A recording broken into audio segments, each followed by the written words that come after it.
All right, we are on now. We we are up. We are ready to go.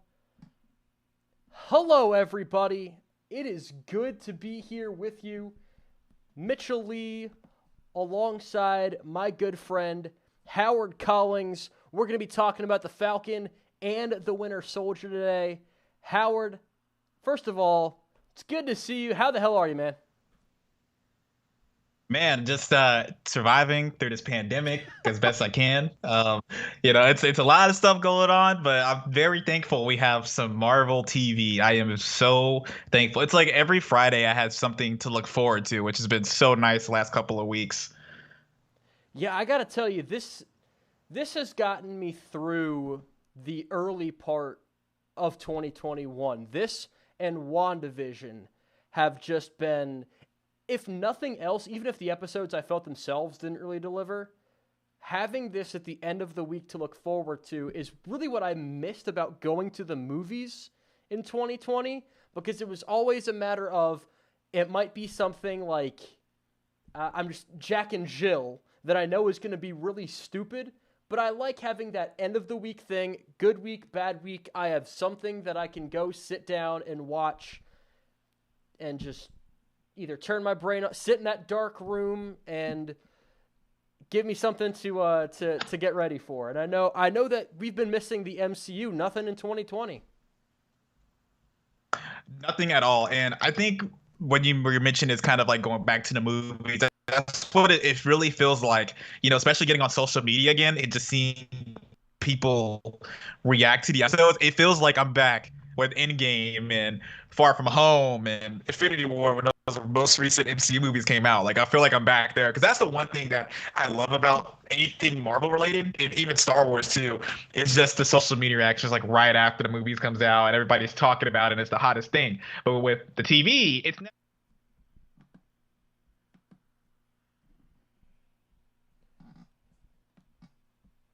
There's been a lot of good stuff to talk about, even going back to the first week of WandaVision and now Falcon and the Winter Soldier. I have to ask you personally, Howard, do you think that this was better than WandaVision? Because I know there's a lot of folks that towards the beginning of WandaVision weren't sold, and then at the end they kind of came around a little bit.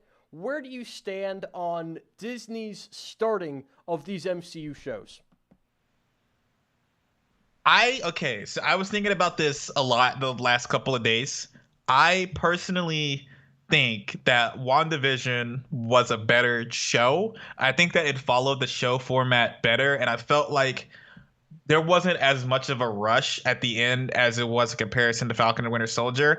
However, I think personally I liked Falcon and the Winter Soldier more than WandaVision just because it was more of kind of like the classic MCU style that I really missed. Like I feel like it's been so long since we've had kind of more of the high-paced action of the MCU. And I think I personally liked it more and I liked the story they were telling more in Falcon and Winter Soldier. But as a show format, I think WandaVision was better, if that makes any sense.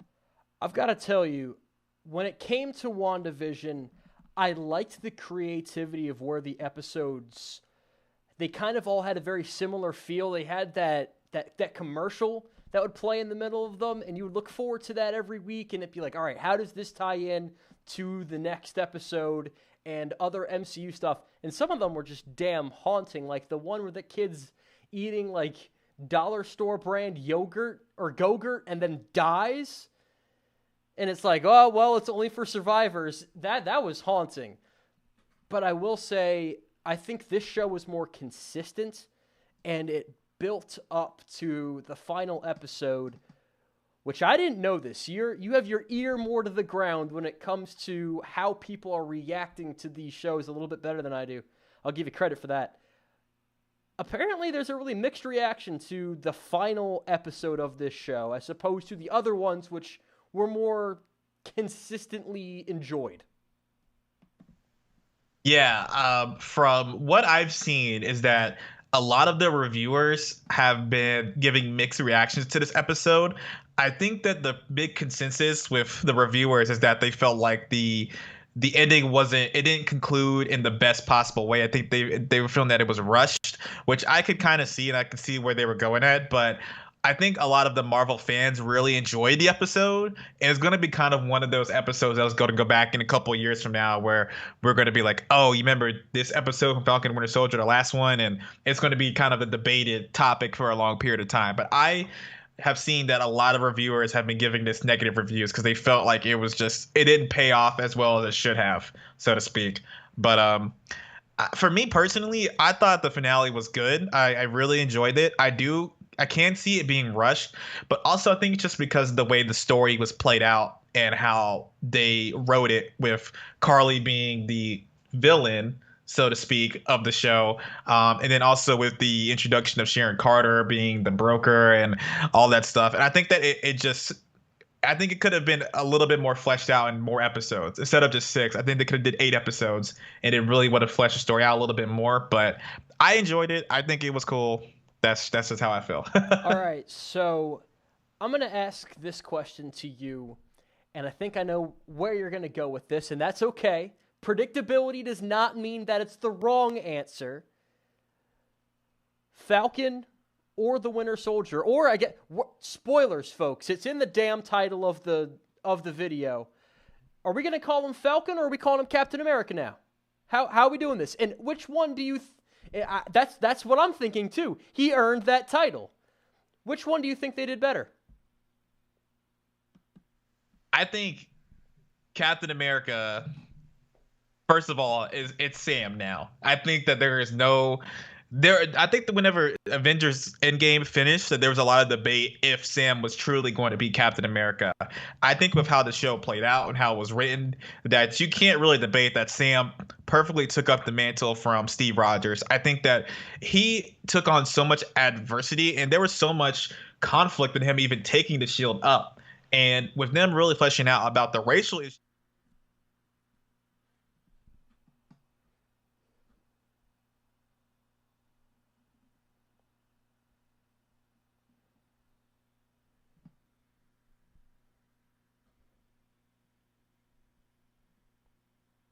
Everybody out there is going to hate him, but I think that he is going to fit into this role a lot better than a lot of people expect. I think he's really going to take just the rest of the MCU to the next level. I think that there's going to be a lot of new stories for them to create and a lot of different ways it can go with Sam being Captain America. And I think that they're going to do Captain America better than they did him as the Falcon. So, and I really liked the way they did him as the Falcon. I had to go back and rewatch Captain America: The Winter Soldier this weekend, which was my favorite MCU movie, and probably I think it's the best. Favorite goes to Endgame because, I mean, come on, that's just, perfect fan movie. But watching that movie, you can kind of see they have very similar value systems. They're both men of integrity, and I like the way that they forced Sam to continue to build on that. And they showed in ways that you wouldn't see the stuff about Sam and his sister and their boats. You wouldn't see stuff like that in the movie. So I like that we have these shows that can show more humanized versions of these larger-than-life superheroes. But when I saw the trailers and I heard about this man right here, John Walker, looking like he just did some Homelander shit, which he did, and we'll circle back to him in a second. The whole dynamic of having a black Captain America, which is something that wasn't really on anybody's mind after Endgame because so many things happened. We have to process so much at the end of Endgame that one of the last things was, that's interesting now. And I thought it was a good choice to give it to Sam instead of Bucky because Bucky was still, there's some people that knew him as the Winter Soldier and, killing people and working for Nazis, and that doesn't really go over well with the whole Captain America thing. But obviously you have a more direct connection to this than I ever would. What did this, as well as the whole subplot with Isaiah Bradley, which really I think brings most of the heart and soul and ties it all back together to what that shield means to so many people other than just Captain America being strong and the face of America. What did that mean to you, and how did you feel that this show represented that? Yeah, I think that this was the first time that outside of Black Panther, I feel like this is the first time that Marvel has really dived into kind of like the racial issues that exist in our culture, that exist in our society. And I think that they did a fantastic job to really just kind of introduce the question to people. It's like, what would life be like with a black Captain America? I think that was what the question, I think that's the whole motive of the show, was to set up this plot where it's like, okay, Captain America is not going to be Steve Rogers. It's not going to be your typical white man with blonde hair, blue eyes.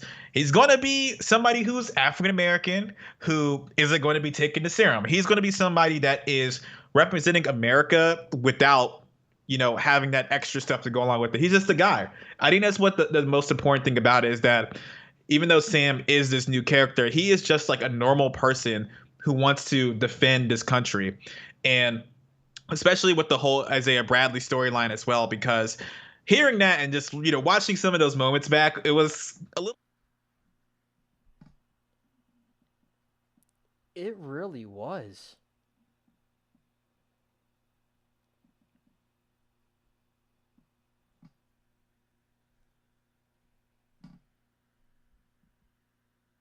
All of his soldiers that he was with, that he saved all of them and he was rewarded. And then, Isaiah Bradley went to save his men and he got thrown in jail. It was totally two different sides. I think it really plays into the type of way society is with black people and soldiers as well. And so Isaiah Bradley having that, his whole story come out with that too, was just really eye-opening. And it really just, I think that it really brought a lot of educational factor too into what life is like for being a black man in this country, or being a black woman in this country. And it's going to continue to be like that now with with Sam.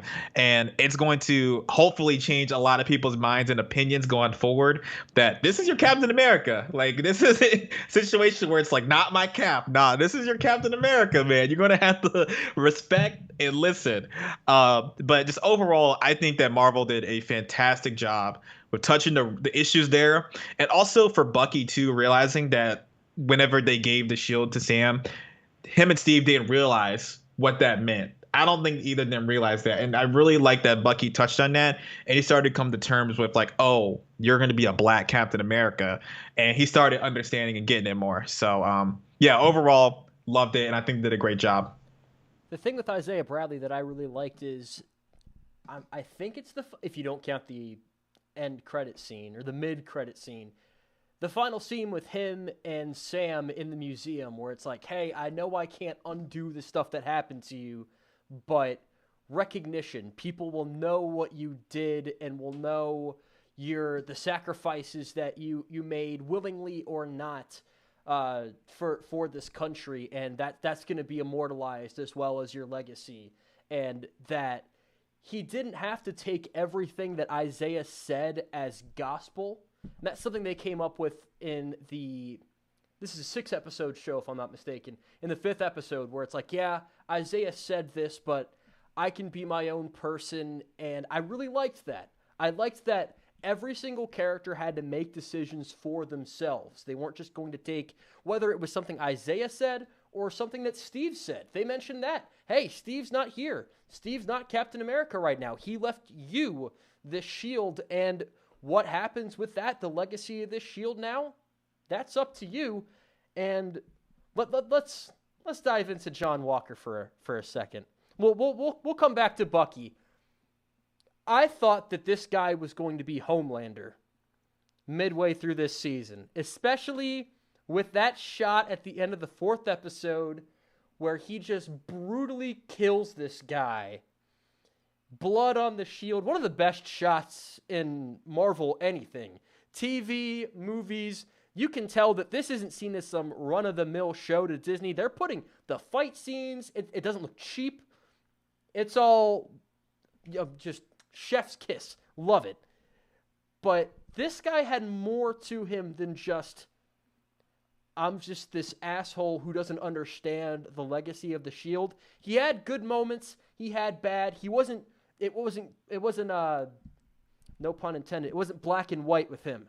There were a lot of shades of gray at times where you're like, I hate this guy. I love this guy. I feel bad for him. And those are the characters that I really like. And I'm curious to see what they do with him moving forward as he's now going to be U.S. agent. Oh, John Walker. I think that Marvel, I don't think people have been talking about this, but he was so well written. Like, yeah. I'm thinking about it, he was well written from the get-go. Pretty much episode 1, he didn't have to say anything, and he was hated. Like, it was just incredible seeing him with. Well, they had him coming out looking like Carl Fredricksen from Up at first. And it was a bit of a culture shock seeing somebody else as Captain America. It was culture shock. It was incredible. It's just like from that moment, then I'm like, yep, Marvel knows exactly what they're doing. They know exactly what they're doing. And I think that his progression throughout the whole series was just amazing. He pretty much was trying to be Captain America. He was trying to work with Sam and Bucky, trying to get them on his side. And then he said, you know what? I'm just going to do it my own way. I'm going to be my own Cap. And of course, that backfired because he couldn't handle the pressure. And episode 4, I think, might be my favorite episode of the series. I'm thinking about it. I think it's my favorite just because of how everything played out. And that end shot with the shield and the blood, probably a top 5 MCU shot of all time. Yeah. Like, to me, whenever I see that image, I think back to just every moment with Steve Rogers and that shield and what that shield symbolized and what it meant. And then it just one quick kill, one moment in time completely changed the legacy of that shield. So I think that was just great writing on his part. Wyatt Russell, first of all, is a fantastic actor. I think he nailed it from beginning to end. Are you an Overlord fan? I haven't seen Overlord. I've been wanting to see it. I think you would like it. Yeah, I really want to see it. So is he a star in that as well? Yeah, it's him. And have you seen the movie Fences? The kid from the movie Fences is in it as well, and it's pretty much like a video game type of movie. It wasn't, parts of it were okay. I wasn't the biggest fan of it, but I feel like you would really like it. It definitely feels like it's something straight lifted from a video game. I'm going to add that to the list, because Wyatt Russell, this man, he can act. He acted his ass off in this show. And I think also a really important part in episode 6 was him deciding to save the people in the truck instead of going after Carly. I think that was really starting to kind of like, okay, maybe he isn't so bad after all, right? You start changing your mind. The best characters have dimensions to them, and that's something that this show was able to give. You get to see different parts of, Zemo dancing in the club. And speaking of characters with different dimensions, we have to talk about this bitch here, Sharon Carter. I kept waiting for her in that final credit scene to be like, all right, when's she gonna say Hail Hydra? When's she gonna say Hail Hydra? Come on, you got to tell me that this girl that Captain America's virgin lips, who the hell knows? There are all sorts of theories about that.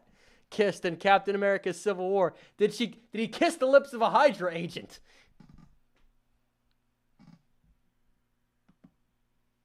Much we haven't even talked about yet. But Sharon Carter, I knew she was sus from the minute she came into Madripoor. I was like, nah, this doesn't make sense. Why is she in Madripoor out of all the places? It pretty much was like, something's up with her. Okay, you beat me to it. Because I had the moment of, who's she working for? When she was on the phone with somebody, I think in episode 4, and I texted about 2 or 3 people. I'm like, that's the broker. I'll put whatever the odds are on who the broker is. Give me 20 on Sharon Carter right now. Yeah, because she said the power broker, and then as soon as they killed, I forgot the girl's name they killed whenever Sam and all them were together in that room. But whenever they killed her and the power broker wanted them, I was like, this makes total sense. It's Sharon, like 100%. It makes sense because like, how is she still thriving, making all this money in Madripoor, and just doing her have to go back to the U.S. Like she's doing just fine. Now, do you So think it made a fits lot her of sense why she was the character? power broker. Because I saw But some people say that they don't think that it fits her character. It's like, okay, you wrote it, but I don't believe it. What do you think about that? I could somewhat see that because, we've only seen a handful of Sharon Carter in the MCU anyway. Like, we haven't seen enough of her to kind of gauge what type of person she'll be. She does seem like the type of person that will do whatever it takes to help, or whatever it is to solve a problem. Like we saw that with Civil War of how she helped with Bucky and Steve in that situation. But I think that we're going to really see a lot more of a character development in the future of the MCU. I think that with her being the power broker now and the position she's in the U.S. government again, we're going to start seeing a lot more supervillains coming out of here because there's going to be a lot of weapons getting sold. A lot of stuff's going to be happening. So now let me just say one thing right now. I know damn well Kevin Feige isn't watching this, but let me look into that camera, and if he was to come across this, don't start just saying everybody's a Skrull now. Don't use that as a cop-out. They were just a Skrull. Some things have to be legitimate. So don't do that to Sharon Carter and just say, she was a Skrull. Let's have some things stick, because at the end of Spider-Man, that kind of just made me go, how many times is this going to happen, and is this going to start to piss me off? Yeah, I've been seeing some theories online about her. I've seen my fair share.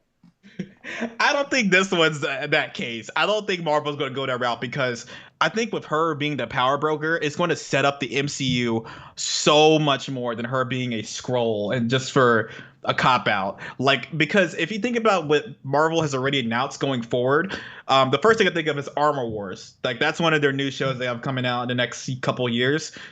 That's going to be a big topic because I think Don Cheadle's going to be back as War Machine in that show. It's going to be about armor. It's going to be about war. It's going to be about weapons, equipment, all this stuff. Sharon Carter would be perfect in that show. Do we get Sam Rockwell back as Justin Hammer, the one excellent thing about Iron Man 2? Come on, give it back to me. I think Armor Wars and Ironheart are going to be like Iron Man sequel TV shows. Like, it's going to continue on from where 3 really was. Good. Yeah, I think it's going to be incredible. Those two shows are really going to, I think if anything Marvel TV coming up in the next couple of years is going to be massive, and they're going to be doing a great job with it. But Sharon Carter is going to be a big role in the MCU going forward. That's my prediction. Well, speaking of women in power, we have 2 more to get to. Let's start off with Viagra, Allegra. How many names does this woman have? Julie Louis-Dreyfus. You know who I'm talking about. Do you know anything about her character? What she's going to be doing? Because I saw her come up and I'm like, okay, this isn't a throwaway character. She's going to be in some stuff going down the line, and I'm excited to see what she does because I love this actress. Yeah, so, okay. Her name, I'm gonna try to pronounce this. Valentina Allegra de Fontaine. Valentiga? Okay. Valentina Allegra de Fontaine. That's, I think, how her name is. You know what? But let's give Howard a round of applause for just trying there. Well, in the comics, she was in S.H.I.E.L.D. and ended up getting involved with Nick Fury. So if they kind of continue this storyline,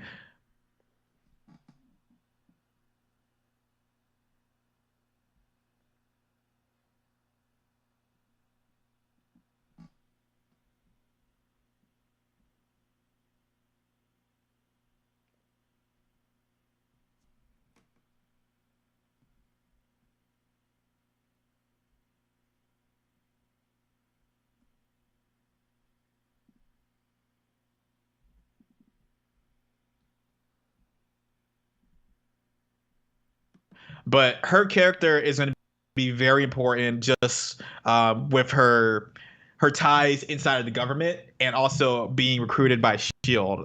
So what we shall see. What I'm hearing from this is that you expect her to be some sort of reverse Nick Fury.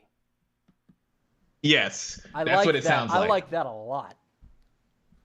Yeah, she's gonna be having her own team of Avengers, her own team of supers, which is gonna be wild. And you think that's going to be led by John Walker, or are there other people that you know of that are coming up? I think it's gonna be the start because we already got the New Mutants coming at some point. We know that's happening. We're gonna have the mutants. We're gonna have X-Men. We're gonna have Fantastic Four. We're gonna have some new supervillains because of Armor Wars. We don't even know about Spider-Man and how many people are gonna be in that damn movie. Like we're gonna have a lot of people coming in. It's gonna be. Can we not invite Venom? Oh, Venom. I I don't. hated That's a that Sony movie. thing. That's the thing. I really. I think Venom was okay. I thought it was. I thought it was a good I movie. Man, that might have been the best comedy of 2018 because so many things in that movie were unintentionally hilarious, but there's a lot of that movie that also put me right the hell to sleep. And Eminem's Yeah. theme song for Oh, that movie is I don't. another unintentionally hilarious thing.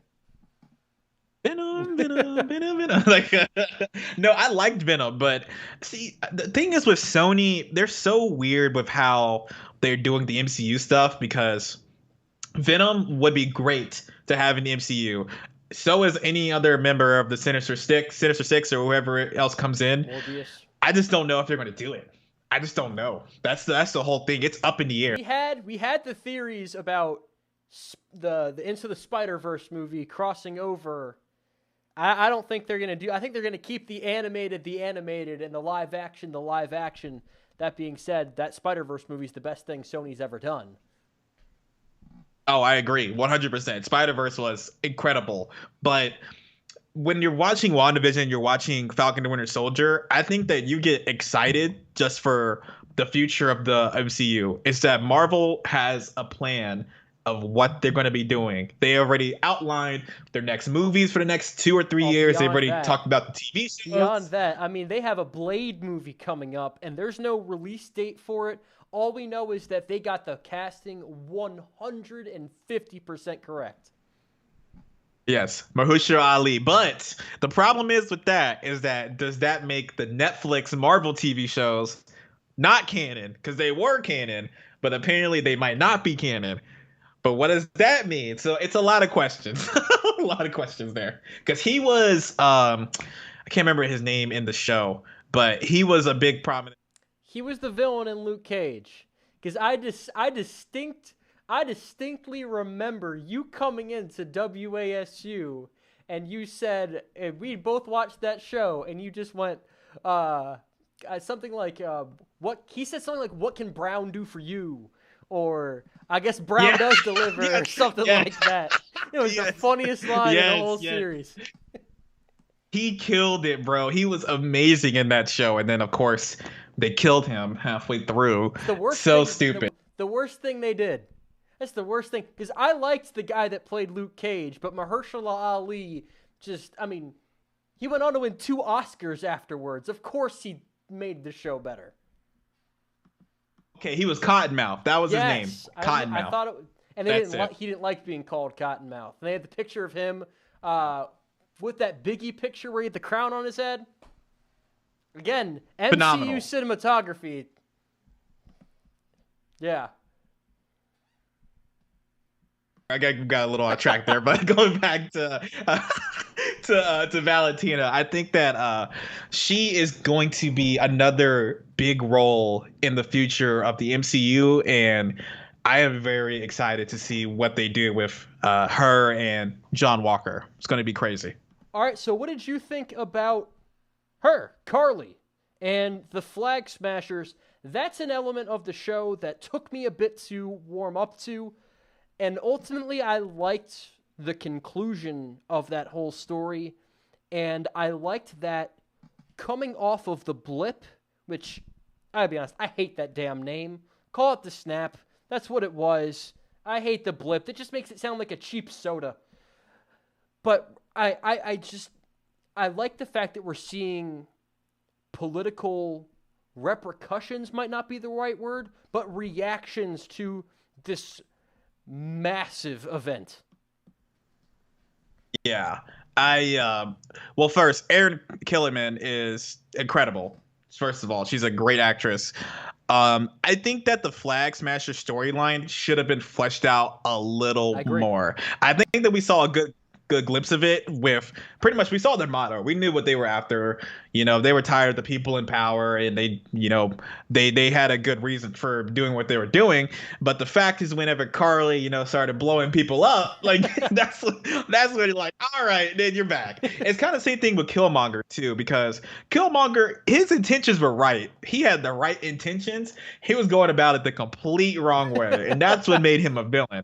That's what it was. It was the same thing with Carly. Her intentions were right, but she went about it the completely wrong way.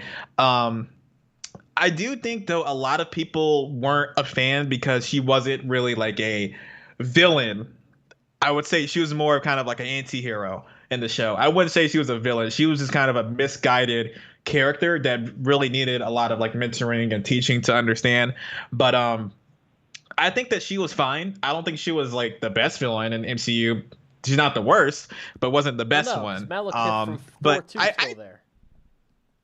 Yeah, I think that she played her role really well. Like it was the role that she needed to do. She wasn't supposed to be this overarching like Thanos type villain or this Killmonger type villain. Or I'm thinking of another example, maybe like the Skrulls, you know what I mean, or anything like that. It wasn't anything too out of the loop. I think that she was kind of like a normal person that had super strength that wanted to take down these organizations that were taking stuff away from them. The biggest thing I guess I could compare her to, even though I liked this villain a lot more, was Michael Keaton's Vulture in Spider-Man Homecoming, where it's just like, man, he had people that he needed to take care of.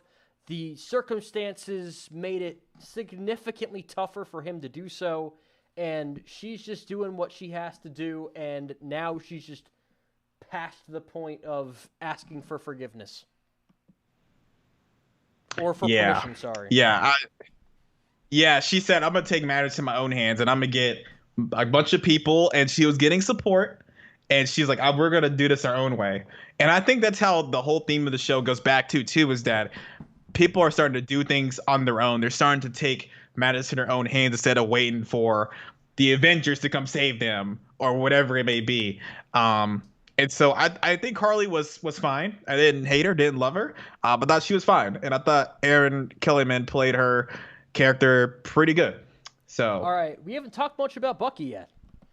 I loved what they did with Bucky in this show. That I've got the picture of the therapy scene up right now, and that scene kind of killed me because everything that he was finally letting his frustrations with everything out about, hey, if you think you're not worthy of this shield, what the hell am I worthy of? I loved how we got to go into his, not to make him sound like a 14-year-old emo kid wearing his mom's eyeliner, but Bucky Barnes kind of has been like that at times, go into his inner torment and him having to deal with the things that he's done. And how at the end, that book with all the names crossed out, I thought that was really cathartic, and I'm interested to see what happens with the two of them next, because they weren't really friends at the beginning of this. They didn't hate each other, but it was kind of like, if we have a mutual friend, and that mutual friend is Captain America, like, not me and you, but someone else that you don't know. It's like, I don't know them, but we're friends with the same person. And now that person's dead, so we have to be friends now. It was a weird dynamic, but now they're actually a team. yeah, first of all, I loved Sebastian Stan's getting a chance to act. Yes. Like I feel like he hasn't been able to act in the MCU at all. I mean, besides Winter Soldier, but even then, still, he hasn't really had opportunity since then to really express himself more. And he hasn't really had lines. He's had fight scenes. We know that he can fight, but he hasn't really had dialogue. I think that the therapy session, and also I think it was episode 3 or 4's opening, whenever he was in Wakanda, whenever they were releasing him of the Winter Soldier, I Oh, that think was those are some of episode the best scenes in the 4, where show. he's just sitting there, Yeah. and you can see how fearful he is that this thing's going to come back and that they're not going to be able to get rid of it, and then just the relief. That might be my favorite scene of the everything involving Bucky and Wakanda. Favorite stuff of the show. Yeah, absolutely. And Bucky's character, I think, was just such a refreshing change from what we've seen with him in the past. Just seeing him trying to make amends from being the Winter Soldier and becoming the White Wolf or Bucky or whatever you want to call him. And I think that it was great to see that he was trying to make amends, but he wasn't doing the amends the right way. It was more of him saying, "Oh, I'm sorry. I was a Winter Soldier, my bad. Like my fault. I didn't mean to kill your friends or whatever it may be, LOL, my bad. But my fault, LOL. But I think it was even better too when Sam and him had that convo in episode 5, whenever he said, you're not like making amends, you're avenging, instead of making amends. And I was thinking to myself, like, that was actually a really good point, because he wasn't fully like making them feel better about what happened. He was just like, "Oh, I'm sorry." Like, yeah, he told him to put in the work, and then he does. But going back, you made a good point about Anthony Mackie's Falcon at the time, making a good point to Sam, or to Bucky. I'm getting all the alter egos and stuff confused now. Go back and watch Captain America Winter Soldier. There's a scene where Cap is giving a speech over a loudspeaker system about the price of freedom is always high. I think it's a price that's worth paying, and if I'm the only one that believes that, so be it. I'm going to try to stop Hydra. And then Sam looks at him and says, "So did that just come off the top of your head, or did you need to write it down first?" And when Falcon is giving that speech, and he's not Falcon anymore, he is becoming Captain America, I'm like, all right, so clearly he was paying attention. He's learning how to do this, because that's a Captain America moment right there. He knew exactly what he was doing. And Bucky, I think his character development in this show was it was amazing. Like, I don't think I could say more about it. I think that they really did a great job of seeing how he is back in normal life, trying to come to terms with the person that he was and what he's going to be, and also him having the conflict with Sam over the shield too. I think just a lot of it was just incredible. I'll never forget whenever they were in the therapy session together, sitting right beside each other, like legs all locked up or whatever it was. But whenever Bucky said, he said, if you gave the shield, it's like saying that Sam was wrong about you, and if he was wrong about you, then he was wrong about me. And I don't know, for some reason that scene was like, it just hit. It hit perfect. So, big question. What do they do with these two characters now? We've talked about setting up the Dark Avengers and what Valentina, Allegra, the whatever is going to be doing, and John Walker. What do these two characters do moving forward? Because I heard Captain America 4 is in the works, which is really interesting because, we have a new Cap now. Yeah. So the rumors I assume are true. I think the Hollywood Reporter was the first one to break the story that it's happening.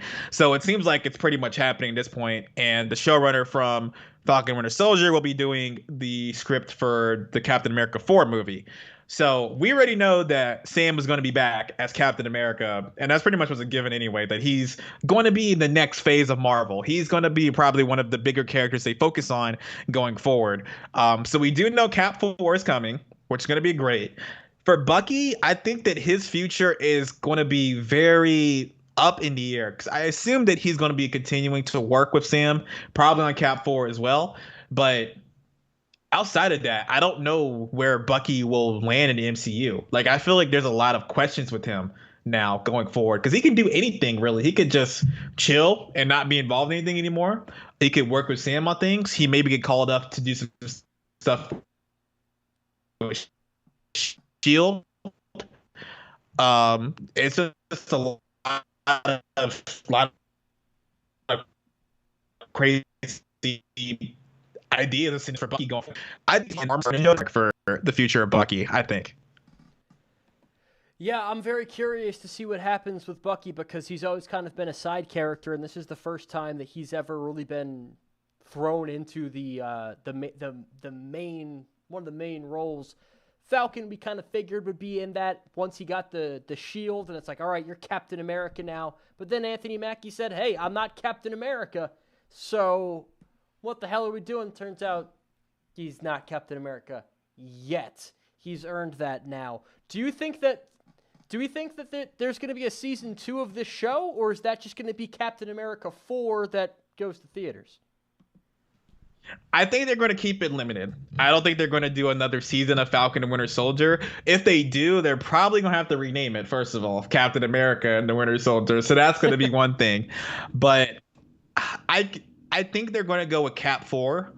And maybe the reception to Cap 4 will determine if they go back to the show format or do another movie. But I think that Marvel trusts Anthony Mackie and his Captain America now to give him the movie run instead of just doing TV. So I could see it now where he's going to start being in movies again and not just being in TV shows. Or he'll probably do both. But I think that now they're going to fully cash in on Captain America being back and having it be in a character we've known for a long time, and they're going to just start churning out Captain America 4, 5, 6 to do the trilogy again. So I like that. I could totally watch an Anthony Mackie Captain America. Again, he embodies this character, and they pulled it off. They got the perfect... I loved the Anthony Mackie Falcon casting from the get-go because I thought him and Steve Rogers made a great team. And he fills those shoes more than adequately. And I mean, as the picture even says, he's got his own new thing going. He's going to embody Captain America and give it so much more. And I love that they didn't just do a retread. That he did everything the same way that Steve did.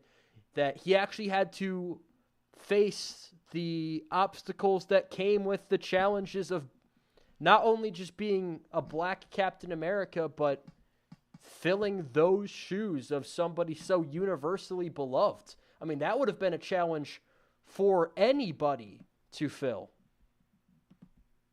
It's like, we could tell with John Walker. We could tell just the pressure being capped. You ain't it. You're not it, dude. Like, that's a lot of pressure.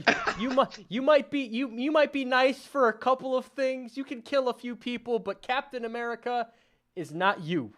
You could just tell, like, the moment you were like, this dude's he's not gonna make it. He's gonna fold under pressure, and he did. It's like watching Jared Goff in the Super Bowl in the first quarter. It's like, you're not built for this moment.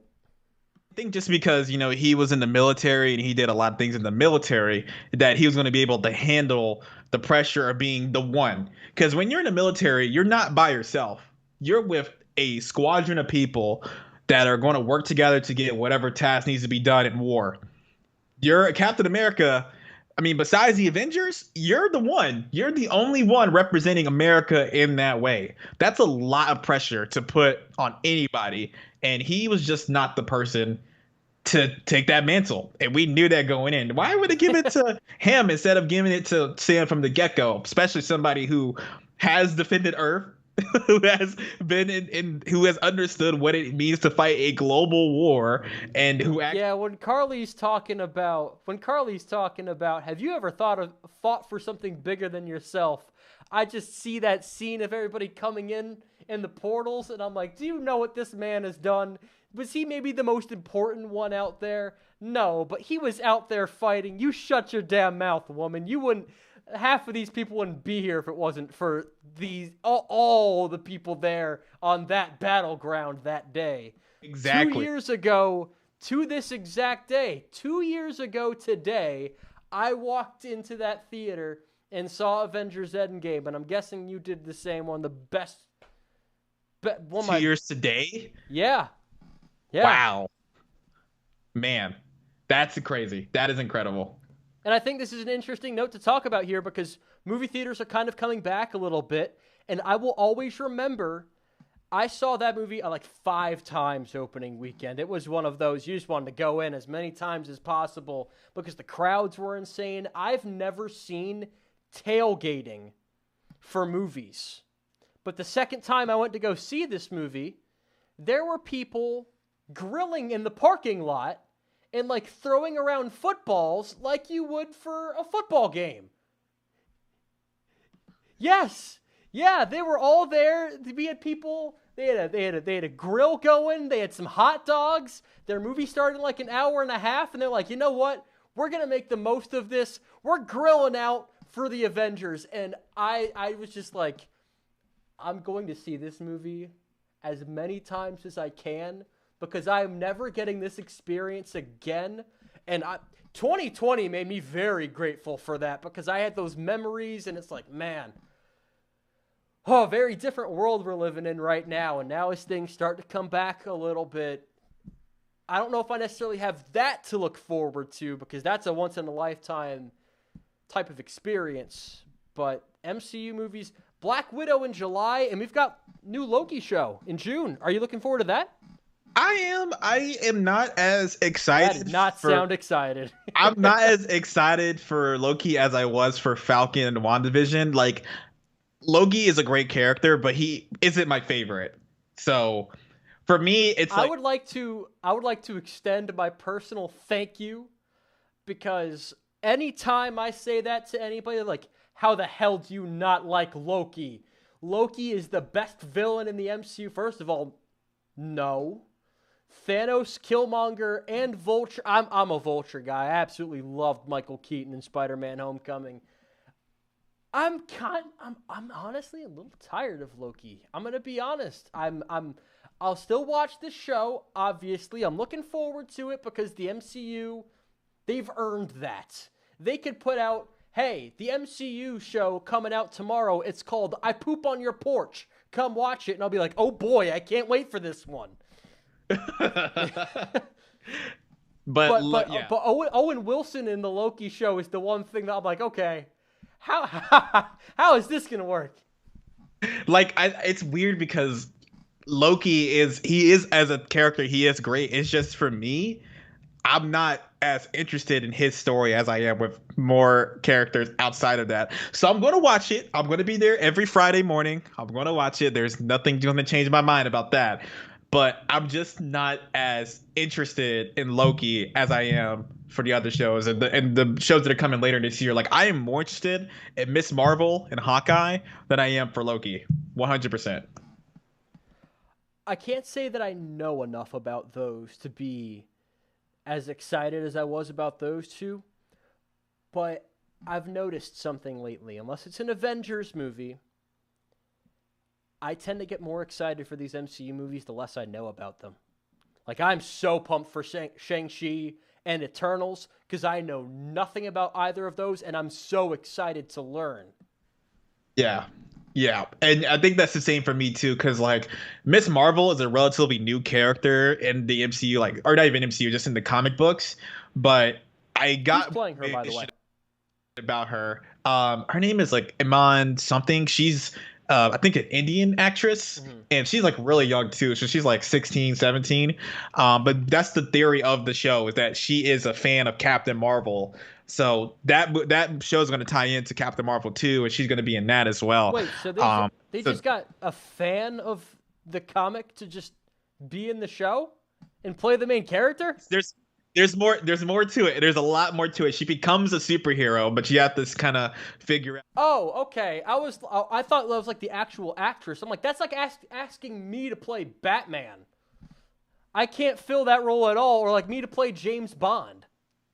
No, Miss Marvel, the character, gotcha. her character, gotcha. She was that shows a fan you how much I know.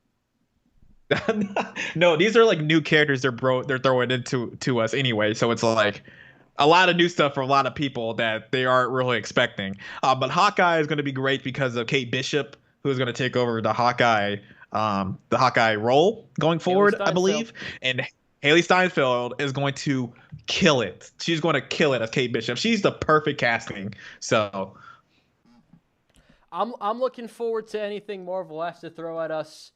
DC, as long as your next thing is significantly better than Wonder Woman that Suicide Squad trailer looked really good. I'm looking forward to that. Wonder Woman 1984 was a bit of a letdown, though. But hey, it's just nice to have stuff to talk about again. And I know that in New York, they've opened theaters back up. Things are more open now. So Howard, thanks for joining me. I'm looking forward to when we can do this again, man. I know you're itching to get back and see Cruella at some point in late May. There. Might have to have you on to talk about that. But yeah, it's good to have you on, and it's good to have stuff to talk about because God knows we've missed this. Yeah, appreciate you having me on, man. I'm definitely ready for the next one. I'm ready. I think we all are. Well, thanks for joining us today on Press Play Action.